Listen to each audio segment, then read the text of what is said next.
deep down, I care and love and want to love so much all the time. And I'll say yes to loving at any point, any day. And I don't think me personally, like I carry that with me, but I know it's always there. I want someone to watch a movie, and I always want to watch a movie where I just am reminded of, oh my gosh, people are so loving, and all anybody wants is to belong, and all anybody wants is to feel like they have something to give.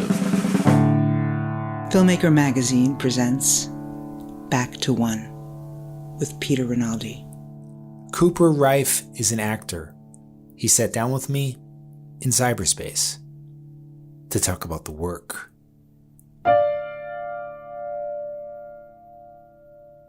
So you wrote, directed, produced, edited, and star in a movie called Shithouse, and it's opening on October 16th.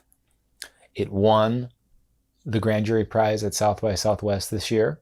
And there are a lot of like little miracles that happened Yes. to help this movie get made and everything. And we're going to talk about some of them.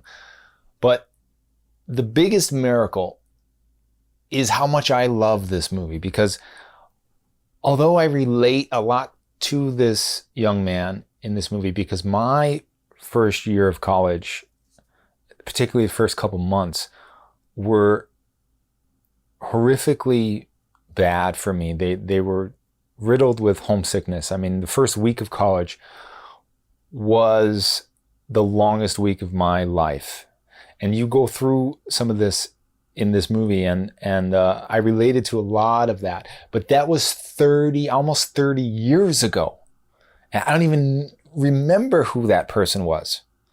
So it's not like I'm the demographic for this movie. And for me to love it as much as I love it, I hope I can figure some of that out in this interview. But I think a way to begin might be to talk about the making of the little film you made before this, Madeleine and Cooper. Yeah. And then how that led to Jay Duplass. Yeah, so my sophomore year of college, for spring break, I made a movie with my two best friends. And they were not filmmakers, they were not actors, they did not want to be there. But I somehow convinced them to just give me 5 days. And it was, it ended up being 50 minutes long. So it was 5 12-hour days, 5 maybe 14-hour days. So it was really super hard, and I think they hated my guts the whole time. But there was a special quality that it had where I felt proud enough to put it on YouTube. And I tweeted the link to that movie, and literally 3 people. So I'm booming during scenes. I'm like doing a scene with my girlfriend at the time, and I'm like booming her underneath the frame. So like it was a nightmare, but it had something like a certain quality that I really loved, and it said what I wanted it to say. And so I put it on YouTube. I tweeted the link to Jay Duplass, who lived in the neighborhood, because I went to Occidental. So where I filmed it was Eagle Rock, which is exactly where he lives, and the establishing shots of the movie are in his neighborhood essentially. So I knew he would recognize the streets or like the views. And wait, stop it right there. Someone who might think this is like almost stalkerish. I was a stalker. I was. And I think he felt special knowing that this kid stalked me. Like just, I didn't know where he lived obviously, but I knew just from looking up online that he was in the Eagle Rock area. So sure enough, I tweeted, I think the tweet was, I bet you won't click on this YouTube link, and then email me after at craiff@oxy.edu. And he literally emailed me 12 hours later saying, I watched your movie with my wife and we loved it. If you ever want to talk about this sort of thing, we should get lunch. Because I didn't say in my tweet what I wanted out of out of him watching. So, but sure enough, when I met with him, he was like, I get links all the time. But I do click on them. And so he clicked on it, and he sure enough saw, oh, this kid made a movie in my neighborhood. And he asked his wife, because it was a Saturday, he asked his wife just to sit down and watch 50 minutes of this movie. And so then we had lunch, and I had written a bunch of things before making that movie. The reason why I made that movie was was because I realized that no one was going to read anything that I had written. So I was like, I have to make something, like what everyone says, you got to make something. And so I made something, and I tried to get him to read stuff that I had written, and he was like, I don't want to read this. And I was like, well, that's why I did this, is why I wanted to meet with you. And he's like, no, I think you should remake this movie into something with more than 3 people on set. And so from there, everything happened within like a year, really. Like, he was just my best friend for a year, and like such a mentor, but also just such a kind-hearted individual who really cared about what the movie was saying, and I think he related to it a lot. And it was just such a dream experience. So, but just tell people why him. Why were you so focused on him? I mean, I think he has a reputation of helping Yes. filmmakers, right? And but you also probably are a fan of his work also. I think I can point to Togetherness was the thing, that his TV show on HBO, and also his talkbacks after the show, because like HBO does this thing where they'll show the episode and then they'll show a conversation with the filmmaker. And the way that he talked about the show, and also I just loved the show so much, and I still watch it all the time. It just made me love him, and I also know that he is someone who will click on the link. Like, that was a big thing too. And I also made sure that I wasn't, like, he was the guy, and I wanted him to be able to like search Twitter and be like, is this guy reaching out to everyone? And I don't think he did, but like, it was just him. Like, it wasn't Mark, it was Jay. Like, it wasn't someone else. It was like, I want the older brother of this duo who writes such beautiful stories and characters, and like that show Togetherness, the first season, the way it ends is just like, how did you get HBO to okay this? Like, I just think he cares about the right things, and I was right. Like, he watched the movie and just enjoyed what it had to say, and felt it was personal and relatable. And then he helped me make a freaking movie called Shithouse.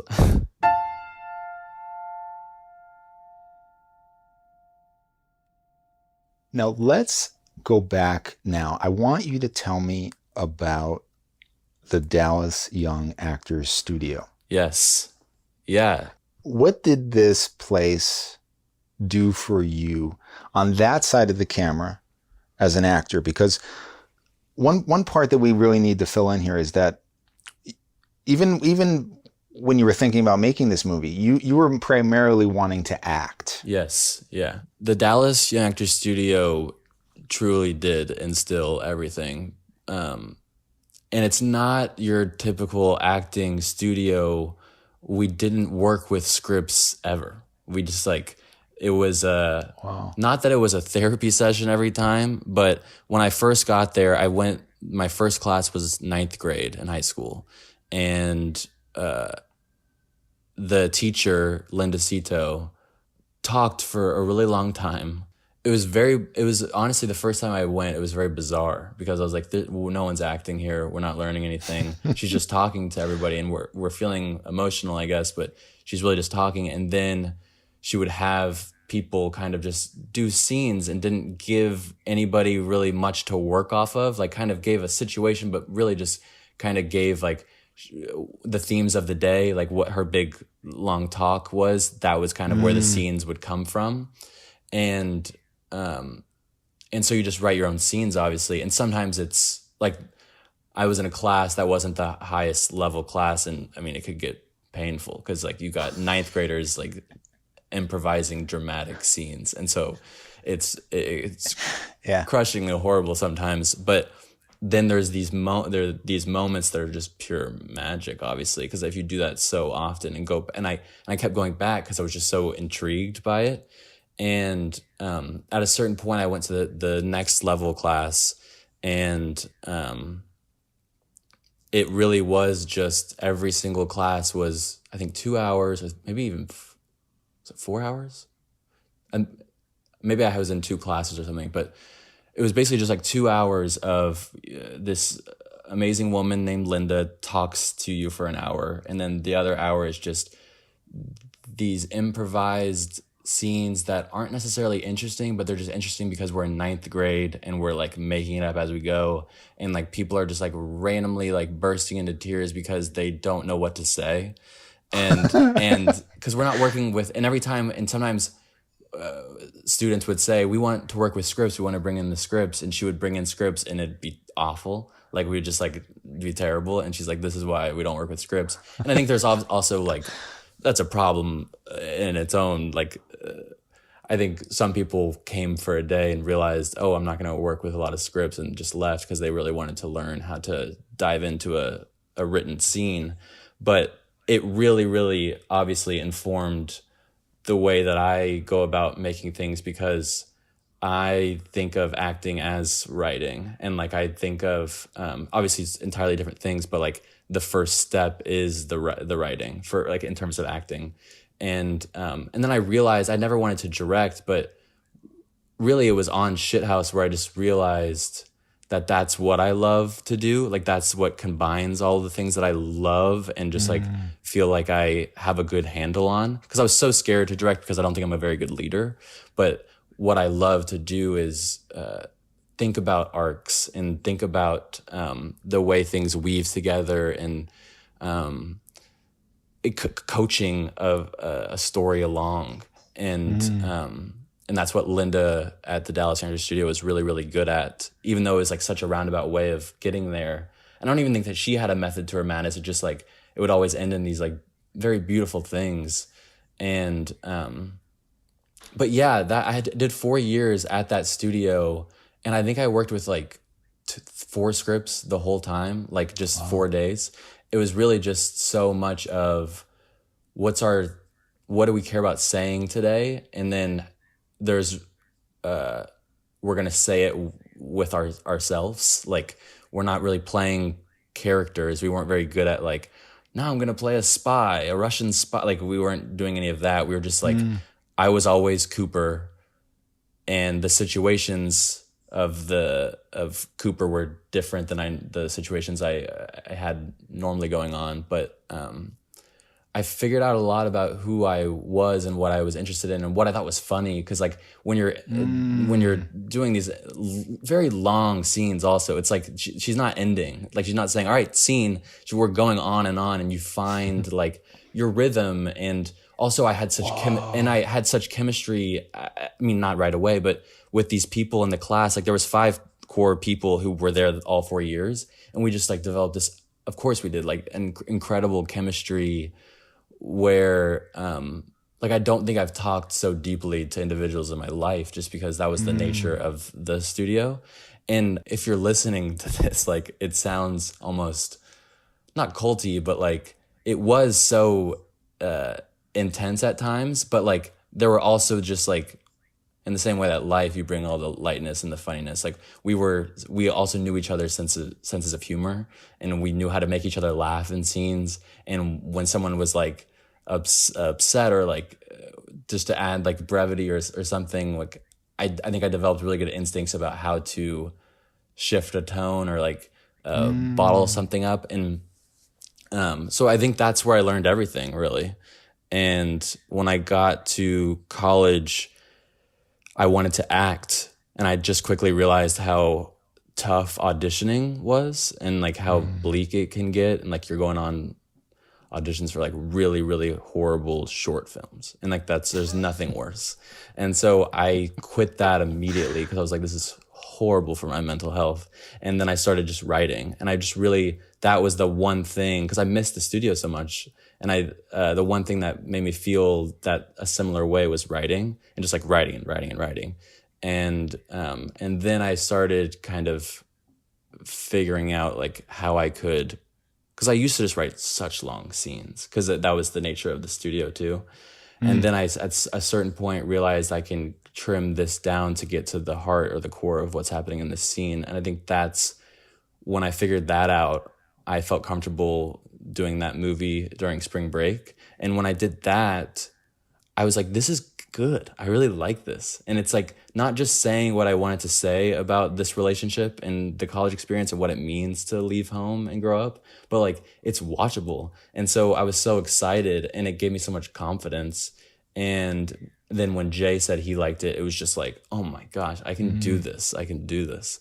And so I think I'm so glad we're talking about the studio, because that was like everything for me. It's really hard to talk about because it sounds so bizarre almost, but like it did come from a place of, I want to be an actor. And then she was like, you're never going to work with a script in this studio. Like that was something so specific about the way that we worked and just got to know each other so well. Like those are some of my closest friends still, just because I know things about them that no one will ever know, just because things work their way into everything. This is so fascinating, because that place sounds like it's almost like a workshop kind of thing for your imagination and your inner growth. That is what young people should be in, is something like that, rather than this kind of strict, here's a script, here's a, you know, it sounds like there was this flowering of your inner artist.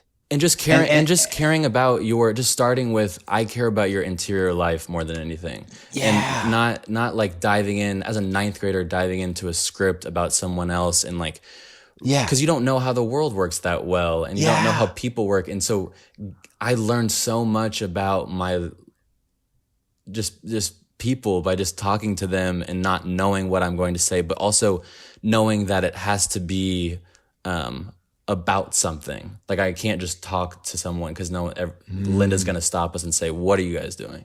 Why are you just talking? Like, so she did stop. She would sometimes. Oh yeah. She would stop us a lot. She would be like, I don't want to watch this anymore. There was a sense of, I want this to be engaging for sure. Yeah.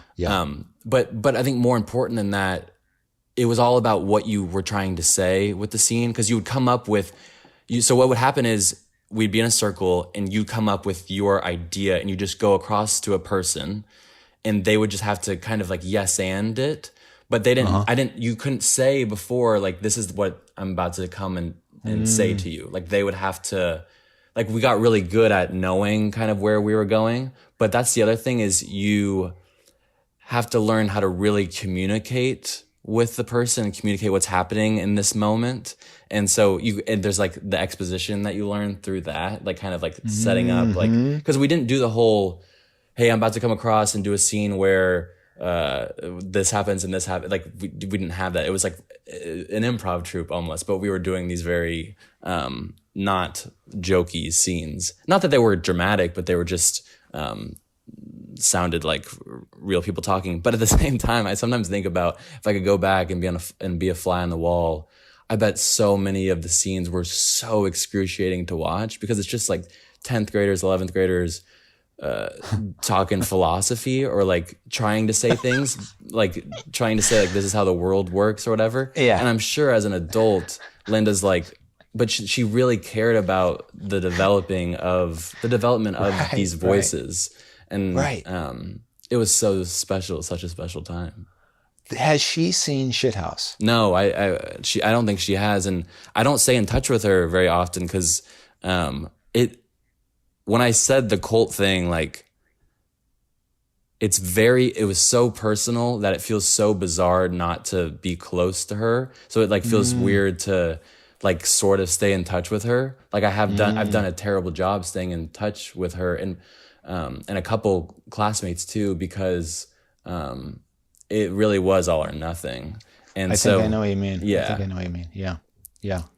But the other thing, and I think people might be confused by something that you're saying, because Shithouse is not improvised at all. At all, yeah. So and tell me if I'm wrong. It sounds like this workshop here for these years, and you kind of said this, developed like the writing that you did was an alternative way of the kind of work you were doing in this improvisational thing. And I think that some people might be confused by that because they seem like two different things. But it's just about your work was able to continue kind of in your writing. Yes. The, Yeah. the improvisational work you were doing there was able to continue to work in your writing. And I think that that's why we have a really great film here. Like, you're starting to make me see why this is great. But another person might be like, well, I know how to drive a scene improvisationally now from all these years. So I'm going to do this improvisationally. Even though I wrote this out, I'm going to toss it aside and do it improvisationally. Why didn't you do that? Because the main thing is, I think I keep saying this, but if you were a fly on the wall, none of those things were watchable, like at all watchable. And so, and a lot of the things I write, and if I spend a day writing, most of it, about 7/8 of it is not watchable and would never make it into a movie. And I'm also very, very, very, and maybe Linda would be mad at me that I didn't do any improv, but I'm very, very, very specific with like every little thing. Like, this movie is so small and so specific that like I was probably so annoying with the actors because I wanted such specific beats. But yeah, I think I came from that place, like that, from that place I went to writing so much. But when it comes down to making a movie and having 17 days to shoot a movie, you don't have time for improv. And also, I was so specific about what I wanted and not necessarily what I wanted them to say, but because I was always like, I don't want you to ever say something that feels false. Like, I want you to rewrite anything.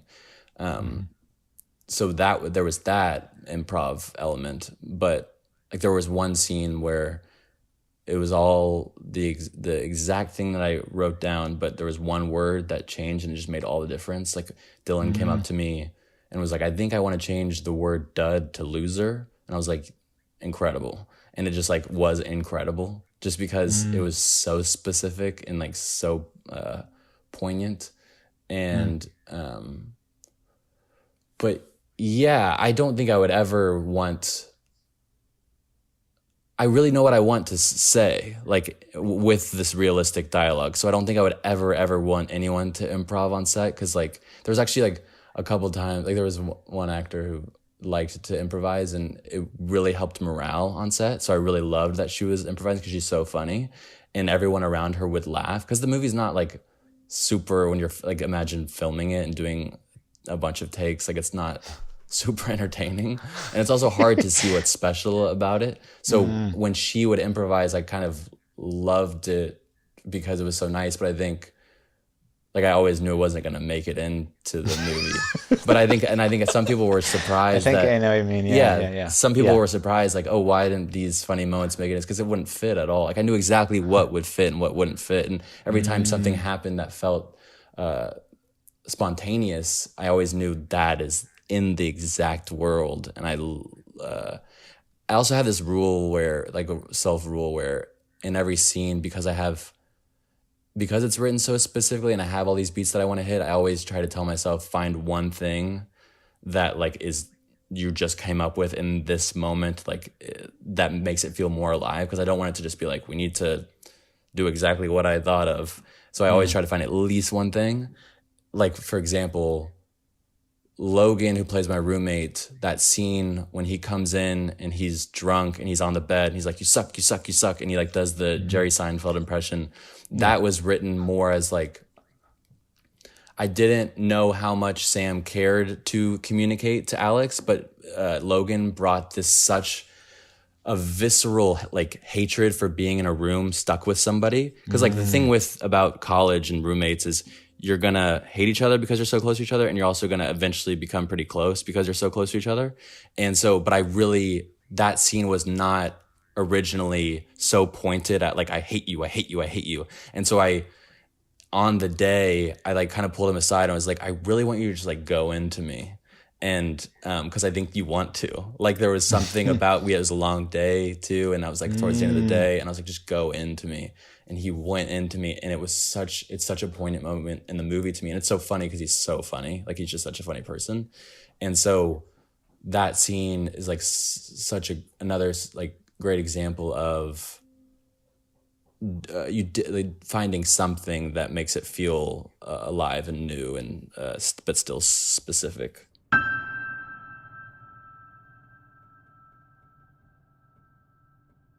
talk about Dylan Gelula, who's incredible. She's amazing. In this film, really moved me quite a bit. Talk about casting her and how she fit into this world, because this could have been a real disaster with somebody else because of the way you're talking about how you work here. And for her to have so much authenticity and so much aliveness in your very specific world, to the point where people could think that this is improvised. And I think that that's a compliment. Yeah, just talk about her. What was really great, she's so specific that you just knew if it worked or it didn't. Like, there was never a question. Like, there were some scenes where it was like, this isn't going to work. And because she comes at things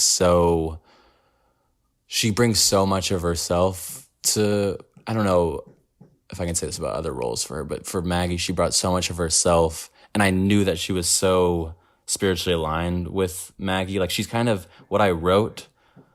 She's like Maggie on steroids almost. Like, the first time I met with her, I was very, very scared because I just knew that this could be a disaster.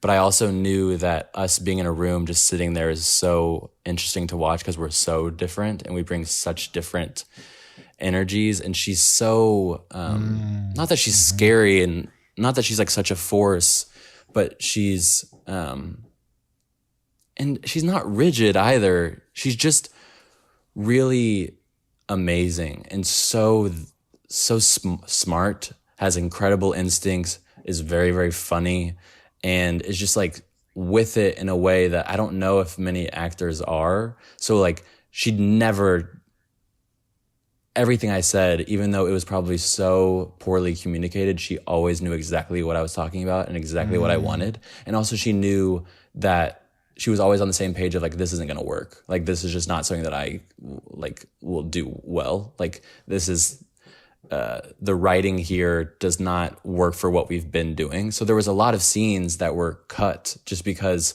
it didn't. And the other scenes, the scenes that weren't cut, we just knew were going to be so good because she's so good and she really led the way on set, like set the tone of just being so on it. Because I was doing these roles where I couldn't take myself too seriously. And like, Dylan doesn't take herself too seriously at all either. But when she's in a scene, she's so in it and she's so rigid about how she is going to play that character that there's just it's either going to be amazing or it's going to be really, really bad. And so I just knew that it was going to be really, really good. And I knew I was just going to cut anything that wasn't good. We just always knew what was going to be in it or not. I don't know if she knew, I don't know if she was scared of how it was going to turn out, but there was not a single day that I didn't know this movie was going to be really good because I was there watching her and I was like, it just feels so right and so like charged. Like, it was just so everything with Dylan is always so charged. Like, talking to her in real life is like a trip, in the same way that talking to her Maggie was a trip.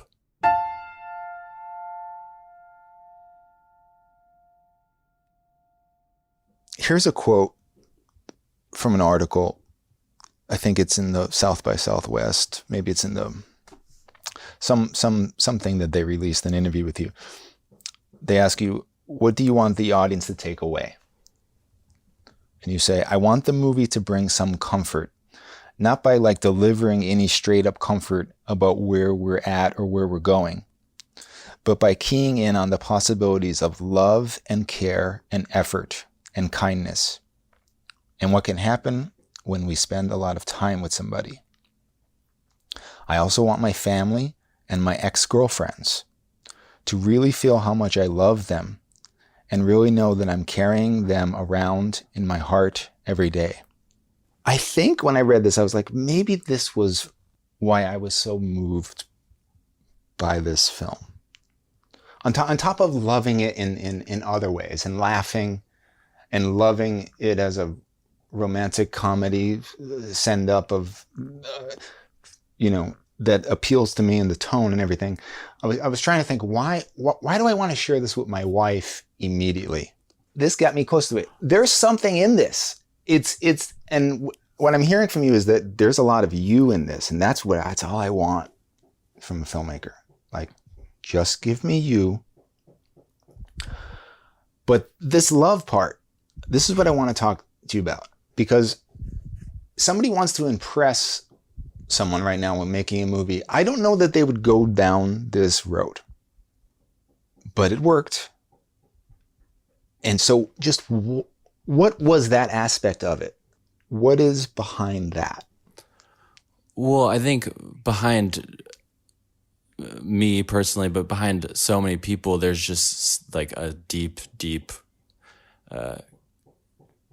there's a caring bone that's just extremely loving.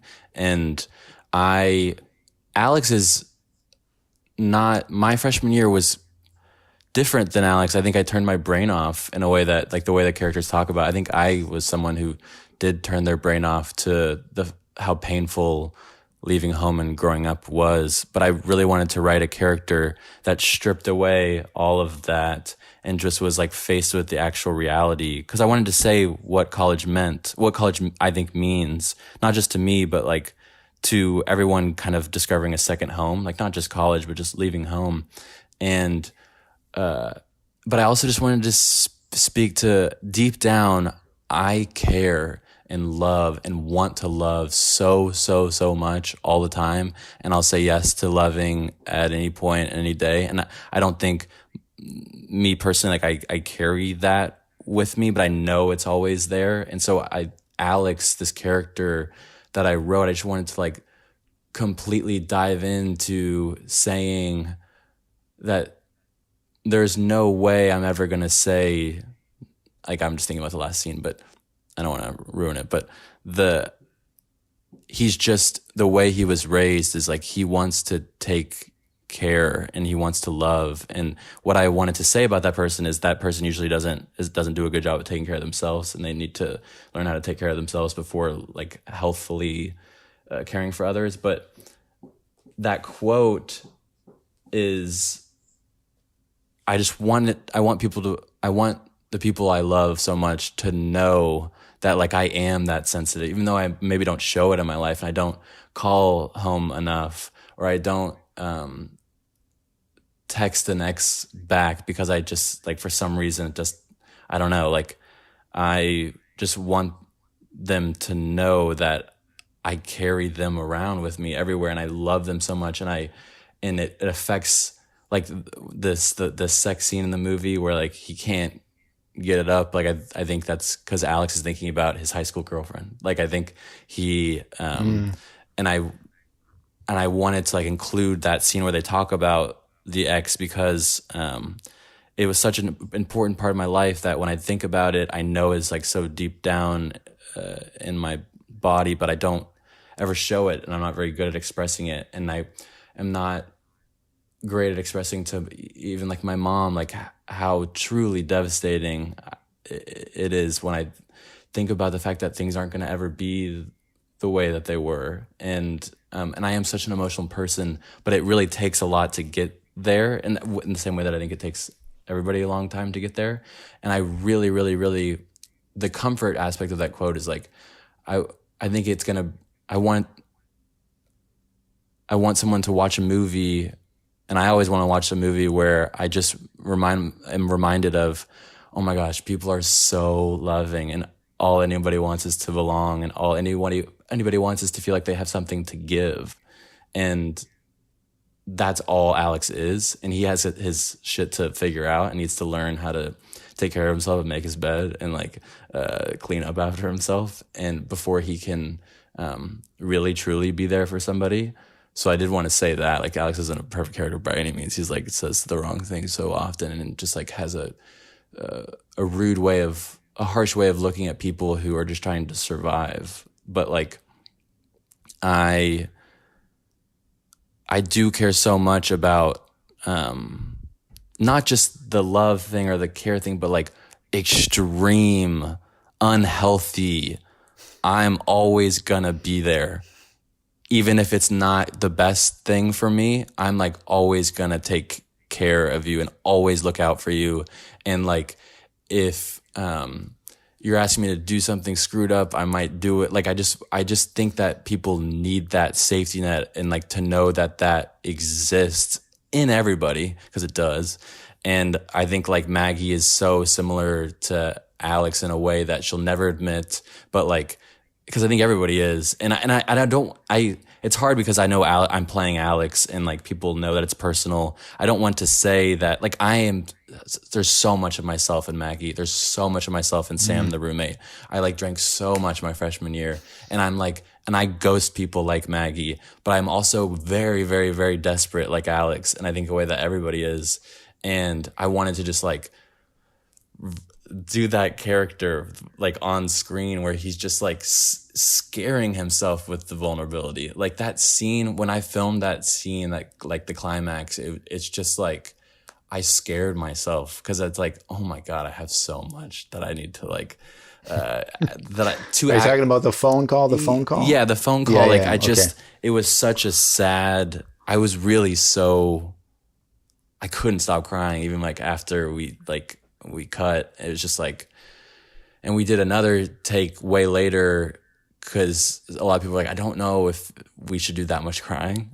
Like my DP and even like Jay watched it, and he was like, I think we maybe cut this down a little bit. Like, and there was this other thing where Alex is someone who cries a lot throughout the movie, and a lot of people wanted me to hold that till that last moment, so that last moment really lands. But I just wanted to say that this is a guy who cries, and like this is a guy who, because what's happening is the growth is, it's that climax scene with the mom is he's crying for the first time to her. He's being honest with her about how much pain he's been in and how sad he's been, and like he says, I'm so sorry, because like being a mom is the hardest thing in the entire world. Like, and but before that, those scenes where he hangs up and then cries, like that's not.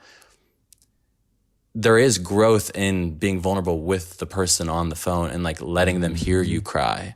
And I wanted that to be the arc, not like he's not crying. Because like that's not Alex. Alex is the person who's crying by himself and just like devastated by life.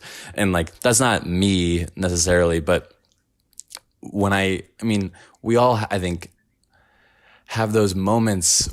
Like for me, it's in movies, like when I'm in a theater and I'm just sobbing so hard. I'm like, what is going on right now? Like, did I eat something that's making me just sob? Or is it just that this is allowing me to access like such pain? And I really wanted Alex to be that person that is like constantly not turning his brain off and constantly thinking about the fact that he is so far away from his family, and really carrying his like high school girlfriend even, or like on his shoulder.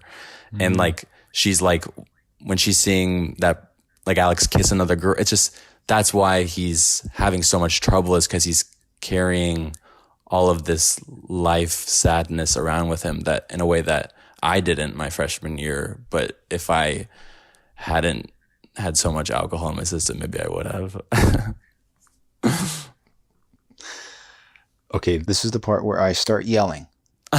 How are you going to preserve this voice we're talking about, this unique voice you have, this perception you have, this talent in this film business that turns people into, successful cogs in this bland machine? It's really easy to answer your question. I never will, because I'm not good at it. Like I've had so many meetings and people aren't interested. I won an award and that interests people. But when they get down to talking to me, when they talk to me and I tell them about my ideas and what I care about, they're like, thanks, I gotta go. So I think it's really easy to, I'm so young and don't know anything, so I don't have like good ideas. Like all of my ideas come from the same thing that we're talking about. And like, maybe when I get a lot smarter, I'll like know how to form good ideas and like be successful or whatever. But like as of right now, all the meetings that I'm having are, I just realized pretty quickly that people are doing their job and meeting with the person who won South by Southwest or whatever. But when I start talking about what I want to do next, a lot of it's like, that sounds small. And I'm like, yes, it probably will be. It's not that I have like a good head on my shoulders. It's just truly that I didn't go, my brain doesn't work in the way of knowing what's entertaining or knowing the rules. And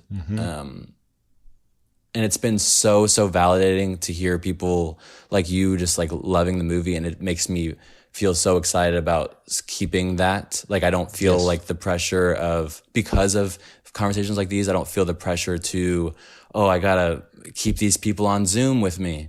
Like I need to say something that's gonna not make them look at their watch. But I just have decided to just not take certain Zooms because I really, really, really love writing, and I don't find it to be like the chore that I think a lot of people think it is, because they're so hard on themselves, and I'm not hard on myself as a writer, because I think of it more in terms of I care so much about these two characters that I can't get out of my head, and so I'm just gonna like have them have like the most fun. And maybe that's not going to be super fun for a lot of people to watch, but it's going to be so fun for me and these characters to experience, and picturing like being on set and like just knowing what I want to do. It's like, it's a really small bubble. Cooper Raiff, I'm really excited about your career, and I wish you all the best, man. Thank you. This is really so fun to talk to you, and I really appreciate your love for Shithouse, and just like, because it really does, I don't realize how much I need the validation, but it really propels me in such a significant way. And because it is hard to like have so many meetings where people are like, think bigger, and it's like, I can't. It's like, it's hard for me to do. Think bigger. I'm gonna kill someone. Yeah. I'm gonna kill someone. I'm gonna be in jail. Will you send your next film to the jail? Yes. So I could see it in jail. Yes. I'm going to see your next film in jail. I will kill. Just write these names down. Right. Just write them down. I thought I was done yelling. People need to know, honestly, yeah. But it's just at a certain point I realized too that people are doing their jobs, and like they're No, we can't. No, I'm sorry. Their job is to bring me what I want. Right. Like, that's true. Yeah. So you're wrong. Maybe, yeah. You're wrong. Yeah. I'd hope to be wrong. Just keep. I don't care how little money you have. Maybe you got to do the boom again. I don't care. Right. Cooper, thank you. Thank you so much. Back to One is a production of Filmmaker Magazine, which is a publication of IFP, the Independent Filmmaker Project. Listen to back episodes of this podcast at filmmakermagazine.com or wherever you get your podcasts.